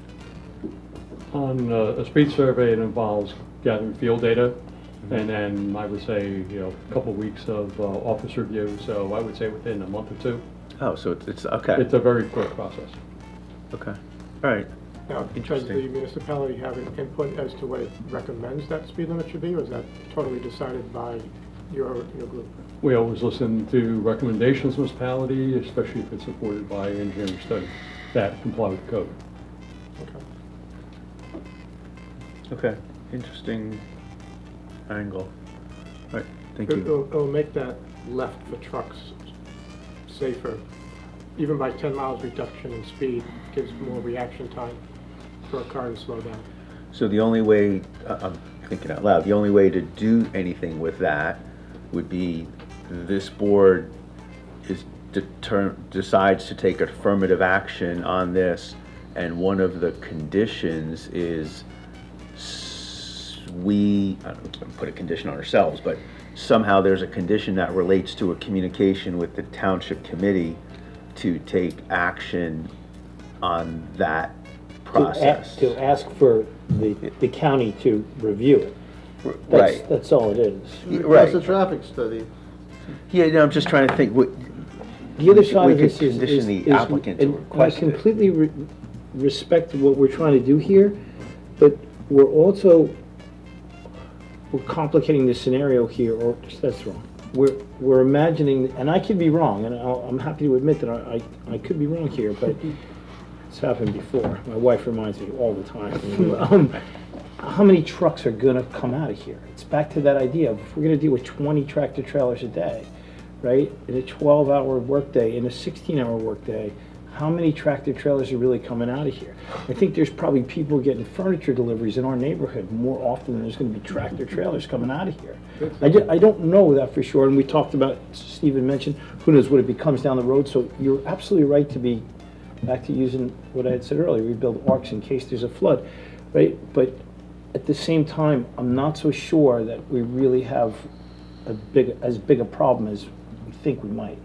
All you need is one truck and a bunch of teenagers coming down that road faster than they should be. But you know what? Also, it could be me, and I happen to make a left out, and there's those teenagers coming as well.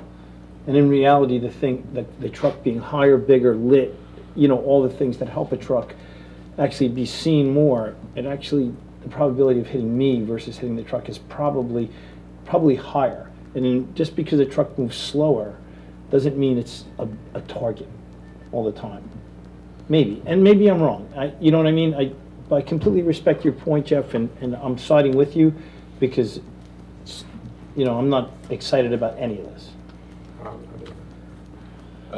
I also can add to that, like, even if let's say you lower the speed limit to 35 or whatever, who's to say that, you know, everybody in town is gonna comply with that? Because everybody in town really drive the cars hard on And now it's 45, any road, 55, so any it's road, 25 you know, okay, so, you know, I mean, you know. But you have to do something, right? You have know to- what I mean, it's- but you're right. It's proactive, I get that, but, you know, Am I the only person who gets tickets in town? Is that like, I don't think anybody gets stickers in town. I There's seem no to. cops in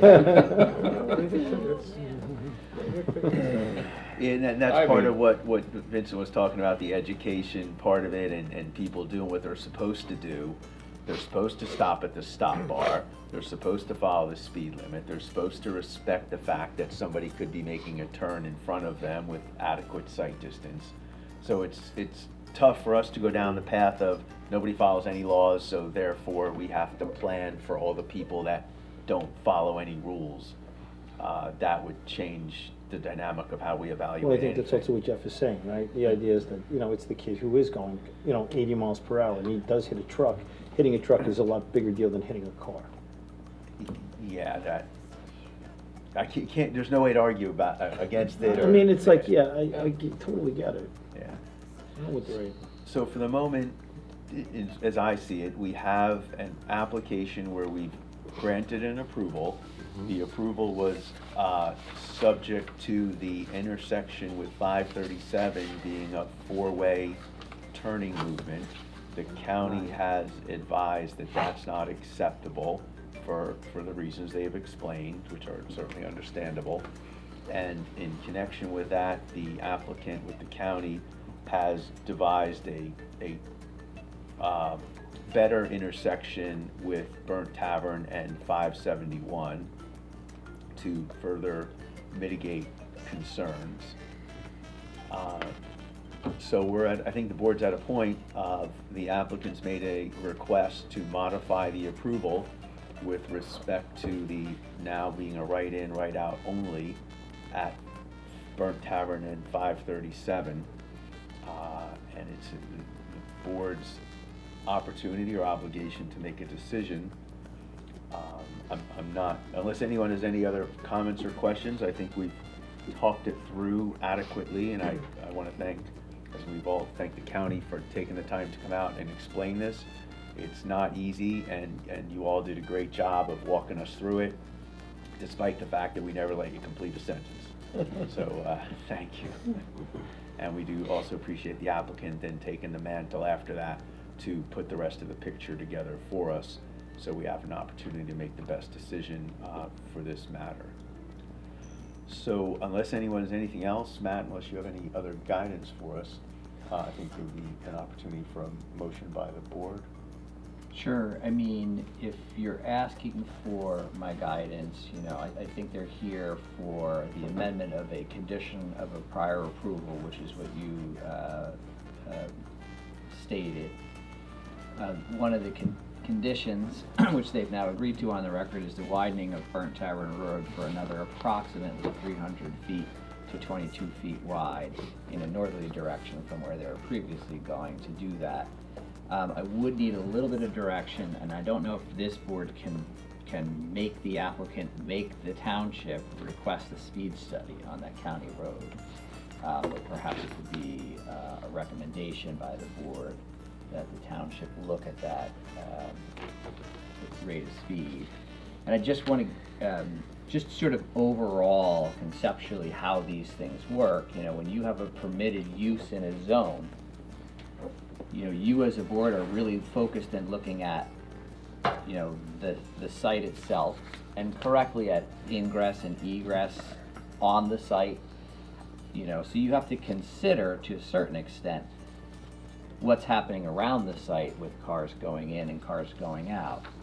But you also have two issues here that make this decision to me like, you know, limit you to a certain extent. And the one is you're really preempted by the county on a county road from what you can do. You can't say, I don't care what the county says, I want four-way turns there. Well, if the county says no, they control that.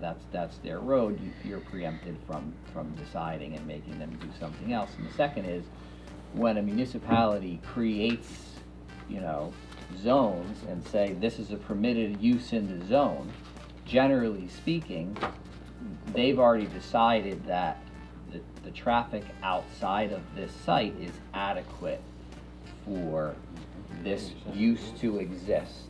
So you really don't have the right to deny an application because of outside traffic conditions, because that's already considered to be something that the township, you know, understands and recognizes when they say, you're a planning board, this is a permitted use in this zone. So those are sort of the two cautions, but with that, I think everything else that you've summarized is good. And I don't know if Mr. Pape wanted to maybe give No, a but summary. I have a question while you're on that topic before we go to Mr. Pape.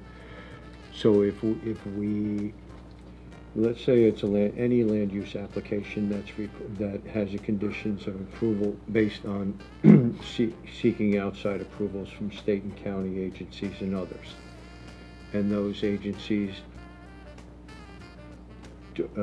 deny the conditions, what happens to the board's decision at that time? Does it null and void the board's approval? Yes. It should. So as what happened here, right, you had a condition of approval that said we want four-way, you know, the ability to turn all ways at that intersection, which is, you know, subject to Monmouth County's approval. That's the outside agency approval, and they said, no, that's dangerous. This is the way we're going to do it to make it safer. So that's why they're back here. Mm-hmm. So, you know, hypothetically, any outside agency approval, and the board certainly has the right to condition approvals on outside agency approvals. That was all the time with county roads and DEP and et cetera. And if that outside agency says no, they can't move forward. They have an approval, but they can't do anything. So generally, they'd have to come back to you and say, okay, we tried, but we can't get approval for whatever reason. So here's our amendment or our proposed solution, because otherwise they're not moving forward. And does that answer your question? Yes. So, Mr. Pape, yeah, if you want to make closing arguments. We're here, the application was framed with the assistance of Mr. Stive, come before the board, bring this all to your attention. The language that's in the resolution is very precise. It does not, and anywhere in the resolution, state what the improvements to the intersection of 537 and Burnt Tavern Road are. It does say that we have to make improvements to Burnt Tavern Road and to Trenton Lakewood Road. As it does say that we must force our trucks to exit right from our property on the 537. It does say that we agreed to provide improvements at the Burnt Tavern Road and the Trenton Lakewood Road intersections, including changing radius and eliminating the ramp and the relocation of stop signs. It does say that we agreed to improve Burnt Tavern Road to a minimum of 24 feet. And it does say that we agreed that we would do all of these improvements with the county, with the township being invited to all of the county meetings. You did not put language in the resolution that says what that intersection improvements are to be. that you're welcome to read through the resolution. I've read through it now half a dozen times.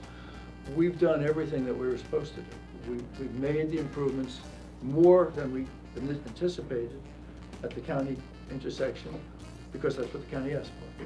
So we did that. We went to the county and conferred with them on what the improvements should be at the Burnt Tavern 537. We come back to you and said, this is what they want. The reason that we're here in front of you is that there's one part that was not consistent with what we discussed, but that's not a condition that's in the resolution.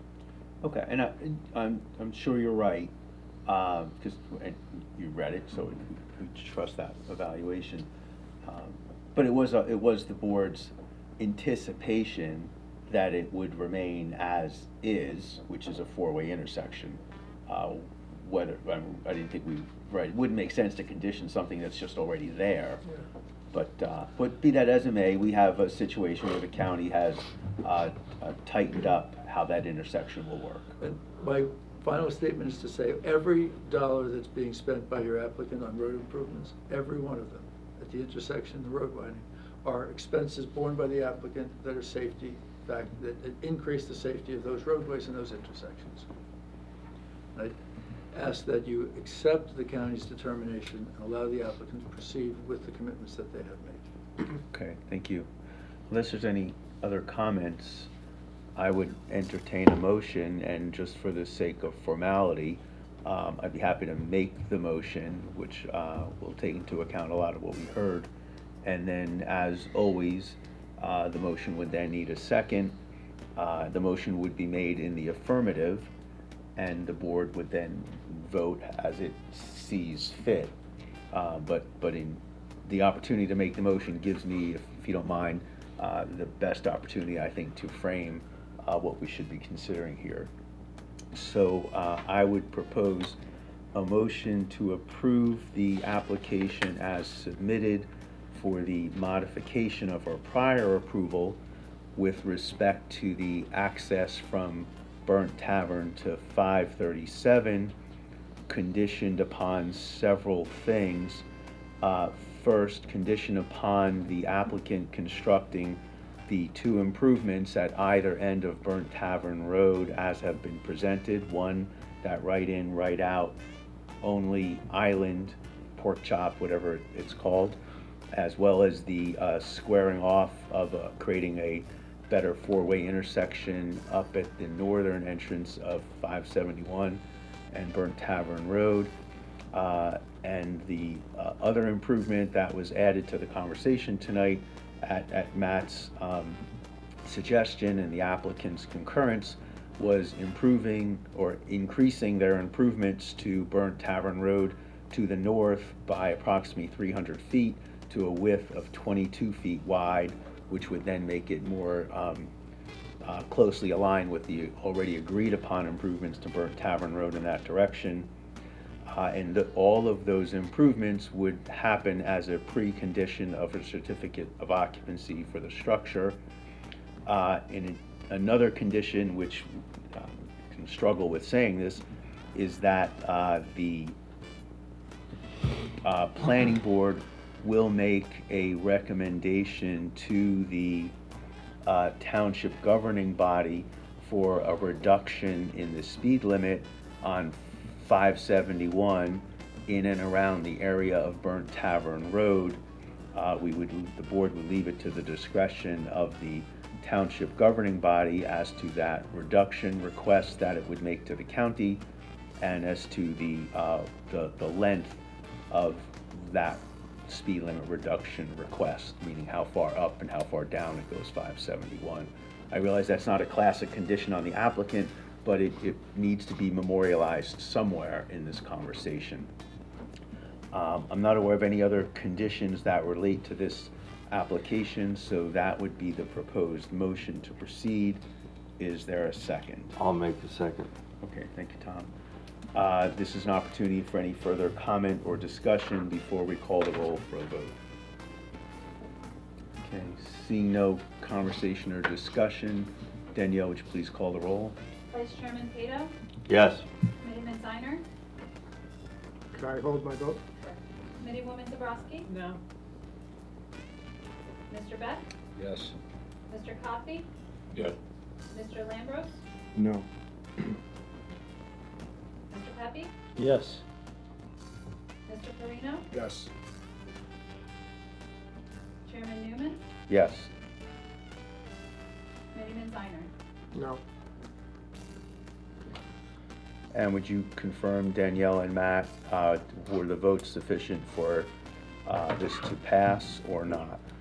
We have 6 in favor and 3 against. Okay, all right, yeah. Double concurrence. Double Can't concurrence. do better than that. You asked us both, so. Mr. Chairman, all board members, county officials, thank you all, and good night. Okay, thank you for a thorough presentation. Okay, well, you just want to walk out with them, but let's see what else is on our agenda. I actually wanted to talk about, Mike had sent around a memo. Received an email today, there was a memo from Mike Stein. What topic? What's that? Well, just give me one second. Yeah, yeah. So, on our agenda, we have nothing listed as additional business or correspondence for discussion. Is there a board member that wants to bring anything to the attention of the board, or Danielle's, or something you want us to focus on? No, we'll have a couple things for next meeting though. Okay, Chris, you had something? Yeah, I wanted to, I don't know if we're allowed to do it in public session. There was a memo sent to Mike in relation to COA. And I just wanted to have a better understanding of what he was saying there. Oh, say again? So, Matt, I just want to make sure that we're not treading into a litigation conversation. I don't, yeah, that's why, I don't think we're supposed to, So why don't we move to executive? right, I think, is that okay? And Yes. Is there a pending litigation? No, there's an anticipated litigation. Okay. Yeah, so we'll move into executive session for discussion of a matter that involves anticipated litigation that can't be disclosed to the public at this time, but it will be disclosed in the future when confidentiality or the anticipated litigation is no longer a private issue. Okay, so we need Kick the, him out? If I may ask, we are going to be going into executive session. right. thank you, guys. Take care. Yeah, one of these came from. Yeah, that one.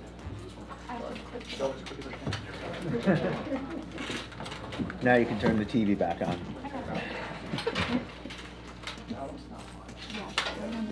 That was back here, right?